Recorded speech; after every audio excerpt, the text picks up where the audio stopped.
Hello friends, কেমন আছো তোমরা সবাই? আমার আরেকটি নতুন ভিডিওতে তোমাদেরকে জানাই স্বাগত।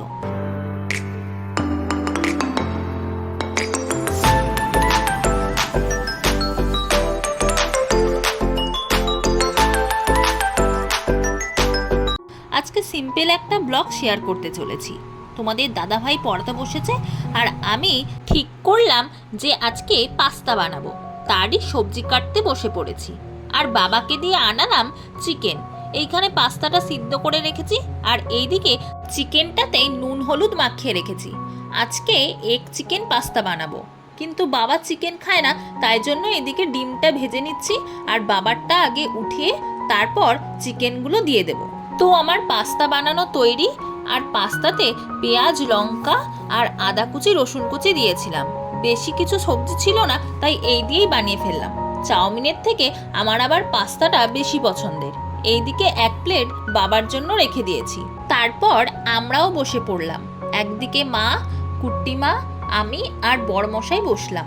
আর বাচ্চাগুলোকেও দিয়ে দিয়েছি, ওরাও খাচ্ছে।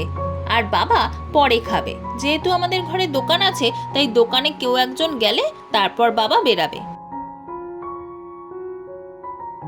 এরপর চলে এলাম দুপুরে রান্নায়। এইখানে খাসির মাংসের ঝোল ফুটছে আর অন্যদিকে ভাত, আর হয়েছে আলু ভাজা ও অন্যান্য তরকারি। তারপর চলে এলাম এসি রুমে। ডাইনিং রুমে এত গরম যে টেবিলে বসে খাওয়া যাবে না, তার ওপর হয়েছে আজকে মাটন। গরমে না বসে শান্তিমতো এসি রুমে বসে খাওয়া দাওয়া হবে। আমরা 5 জন তো আছি, সাথে দুপুরবেলা জেঠুকেও খেতে বলেছিলাম। যেহেতু জেঠু আমাদের ঘরে একা একাই থাকে, সেই জন্য আমাদের ঘরে ভালো কিছু রান্না হলেই জেঠুকে বলে থাকি। তো জেঠু আবার মাটিতে বসতে পারে না, তাই টুলে দেওয়া হয়েছে। তারপর আমরা সবাই মিলে একদম জমিয়ে খাওয়া দাওয়া করলাম। আর দুপুরে খেতে খেতে কুট্টি মায়ের খুব ইচ্ছে করছিল আজকে বাটার নান খাওয়ার। তার জন্য ঠিক করা হলো যে ঠিক আছে, আজকে ডিনারে বাটার নান আর খাসির মাংস খাওয়া হবে। আর বাইরের খাবার শুনলে তো আমি সব থেকে বেশি খুশি। তো বিকেলবেলা আমি আর বড়মশাই বেরিয়ে পড়লাম বাটার নান আনার জন্য।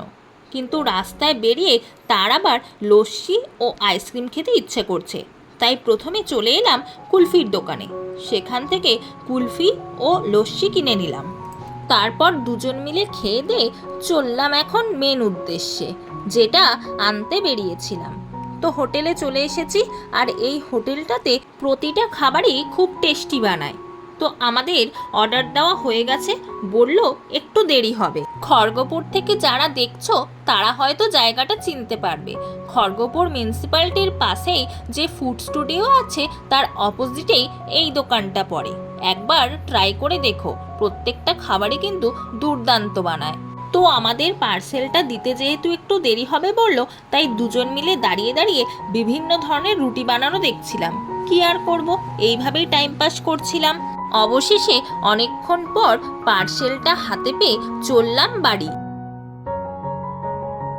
বাড়িতে এসেই ফ্রেশ হয়ে দেরি না করে বসে পড়লাম খেতে। গরম গরম বাটার নানের সাথে খাসির মাংস। উফ, রাতের খাবারটা একদম জমে গিয়েছিল। তো এইভাবেই কাটলো আজকে আমাদের সারাদিনটা। তোমরা আমার এরকম ভিডিও দেখতে চাইলে অবশ্যই ভিডিওটিতে একটি লাইক দিয়ে দাও এবং এক্ষুনি চ্যানেলটিকে সাবস্ক্রাইব করে ফেলো। তো আজকের ভিডিওটি এইখানেই শেষ করলাম। দেখা হবে অন্য কোনো ভিডিওর সঙ্গে। ততদিন তোমরা সুস্থ থেকো, ভালো থেকো আর আমার পাশে থেকো। টাটা।